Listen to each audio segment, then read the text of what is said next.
The Ghana Stock Exchange, the GSE Composite Index, closed trading at 1,882 points, down marginally yesterday, keeping its year-to-date change at 57%. On the other hand, we saw the GSE Financial Stock Index close at 1,632 points. That was down just under 0.2%. Year-to-date change for that index is also about 57%. On the currency front, we see the Ghana cedi steady at about 2 cedi to the US dollar. It has weakened recently. Year-to-date is now down just under 5%. Now let's move on to Nigeria, of course, the big market in this region. At the close of trading yesterday, the Nigeria All-Share Index closed at 39,737 points. That was up just under 0.5%.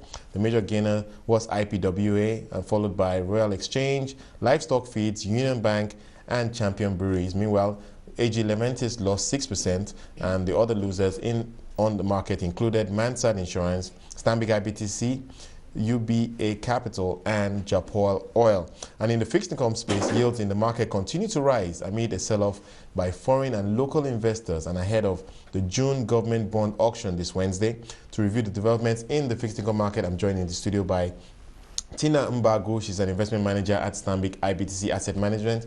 Thanks so much, Tina, for joining us today. Thank you. All right, I think the big story recently has been the sell-off we have seen in the bond market, particularly from the foreign investors, but we're also seeing the locals get involved there. And I want to get your thoughts about why we're seeing even locals begin to sell bonds at this time, because it seems we know the reasons for the foreign investors is the development with respect to their risk appetite for emerging markets. So your thoughts about why the locals are selling right now? Basically, when the foreign investors started selling, we saw quite a jump in the yield curve. You know, currently bonds are trading at circa almost 14%, yeah, which is a bit strange from where we're coming from, a yield of 12%. Should the locals not sell, probably for those that mark to market their position, we might see them making losses on their portfolios. So basically, market is just aligned to what is happening in view of the sell-off by foreign investors. Yeah. And basically, we might see this trend continue. If they continue to sell with little or no demand in the market, and we're just seeing everybody selling off, we might see this yield continue to trend higher than what we're seeing now. I think the yields are actually getting closer to, if you like, historical highs. I think the last time I saw yields at about 15–16% was quite a while ago. Yeah, I think a year or two ago. Do you think we could see that given what is happening right now? Yes, I think so, because given the sell-off that we're seeing, and there's also pressure on the exchange rate, which hit the 160 band yesterday, but came down to about 159. That always gets people jittery. Yes, and if this trend should continue with no demand, since the bond market doesn't have that depth, with people not buying, and we're not seeing demand by both locals and even the foreign or market players, definitely we'll see the yield continue to rise. Do you think people are not buying because they anticipate that yields are going to go higher, or are there other factors at play here? People are buying, but basically now there's an auction coming up on Wednesday.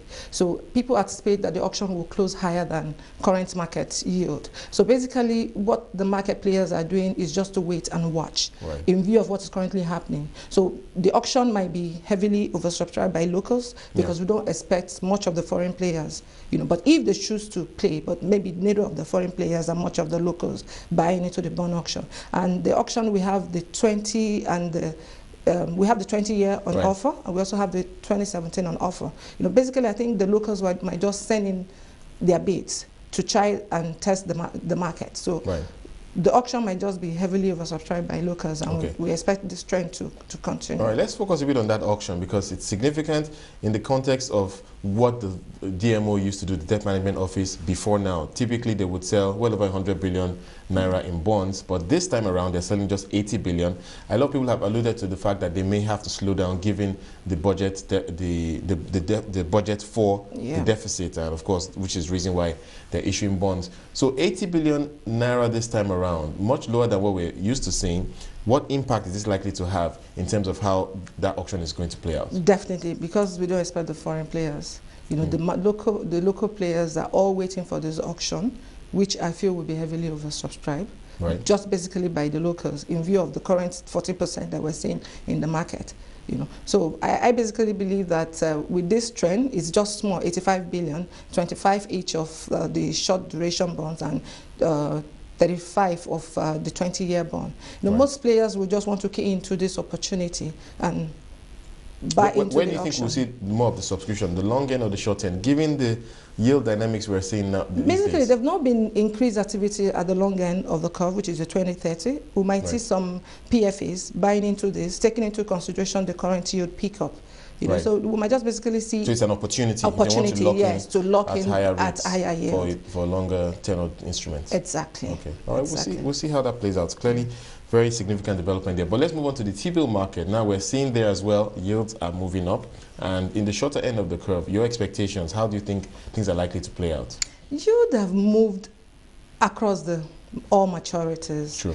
Basically, now yields should be between 12.5 and 14, which is trend in the treasury bills market. The bond yield started picking up. We started seeing the same effect on the treasury bills market. We increase buy-in by most people and sell off by the foreign players. Yeah. We've seen the same pickup, and we've seen in the past 1 week, CBN have issued OMO bill, which people send in ridiculous bid, and at the end of the day, CBN didn't sell. Right. But we also saw that there was a sale yesterday, and it closed at 12.01.